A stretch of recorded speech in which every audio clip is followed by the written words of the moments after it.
yung bakit sa social media is more on the emotional side kaysa sa data, right? Ba't Mas gusto nila mas ganun? mabilis siyang makahatak ng ano eh, virality, yung ganun. I'd call that weaponized empathy. Oh. Oy, that should make you famous. Wala ka dyan. Kukuha ka ng basher niyan. Oh. Ano, It sa akin kasi exists. ganito. Ganito kasi sa akin.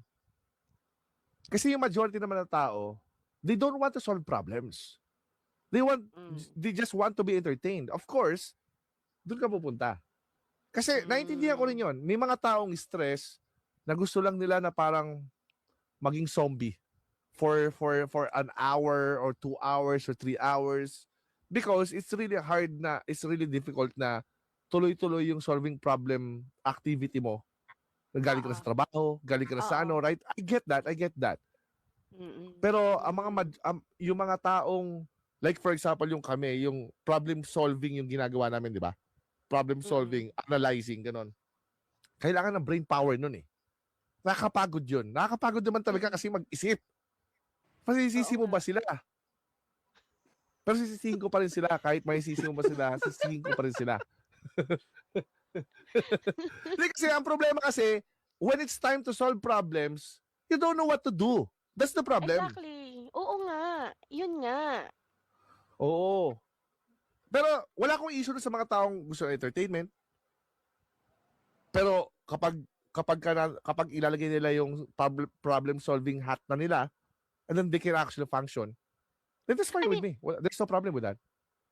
wala namang ano eh, sa social media example, pag nag-browse ka ng FYP mo, hindi naman pwede, hindi naman puro entertainment siguro yung madadaanan mo. Meron naman sigurong madadaanan ng katulad ng impeachment, siguro madadaanan mo naman yun. Ayaw mo bang isipin yun? Bilang taxpayer? Sa akin lang ha. At teka lang ano magiging source ng enjoyment ko pag nanood ako ng impeachment, dude? Come on. Hindi, what I mean is that you already have gone through or browsed through dun sa entertainment na part. Pero kapag naka-browse ka ng something na relevant sa society, ang sa akin lang, kailangan mo bang i-skip 'yon para lang puro entertainment yung i-feed mo sa utak mo? Kasi dito Nag-i-exist yung mga napapasok ganun. yung Na, majority of the Filipino, Yeah. ganun. Hindi lang siya Napapagod kasi nag-exist. sila, kaya skip na nila yun. Simple. Bawal kasing mag-isip sa Pilipinas.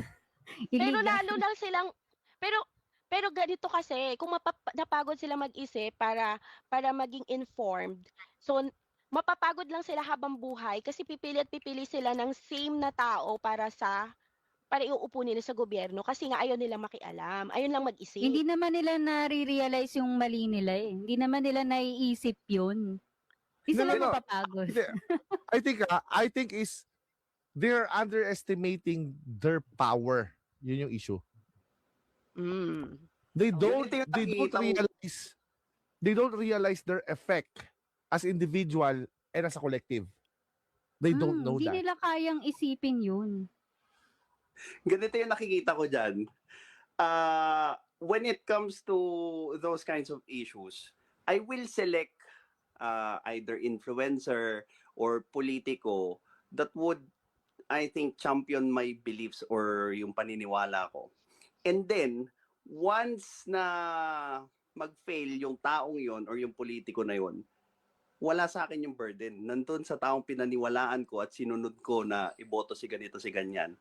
So, ang ending, hindi ako yung magbaburden nung ginawa ko, pero yung pinaniwalaan ko. Maraming Pilipino yung huminto mag-isip kasi nga, ba't pa ako mag-iisip? Paniwalaan ko na lang to. Pag niloko ko nito, pag nangurakot to, di sa kanya yung burden. Nakafocus sa cure instead of prevention. Maraming Pilipino yung huminto mag-isip kasi nga may scapegoat ako. Sabihin ko, well, niloko ko nito, nagsinungaling to eh. But you can prevent it by being, critical about it or yun na nga, mag-isip ka ng or parang i-advance mo yung ginagawa nito or i-identify mo na niloloko ka. But sabi nga ni Kayo, nakakapagod yun. So bakit ako mag-iisip? Paniwalaan ko na lang, pag nangurakot yan, pag niloko ko ng influencer na yan, edi sisiin ko siya. So, ganun ba yung mga, yung mga bumoto, tapos pag kinwestiyon mo, kasi binoto mo yan, tapos nagagalit sila na sinisisi sila? Yun ba yun? Oh, pero, pero, Possible. pero, pero at the same time, pinagmamalaki nila sila yung nagpanalo, di ba?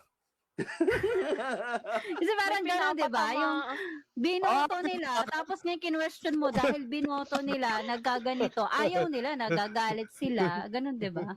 Galit sila. Totoo Sabi, bakit naman. kasalanan namin? Eh, nagtiwala lang naman kami sa kanya. Kasalanan ba namin na ginawa niya? Oo. Parang gano'n. Nisi na nila lahat, pwera lang sarili nila. So, wala silang So, accountability. Gano'n. Oh, alis That ka na? gives us to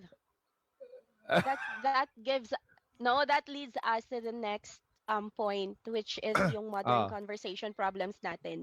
So you're telling me, or are you telling me that social media trained us to react instead of understand? Oh yes.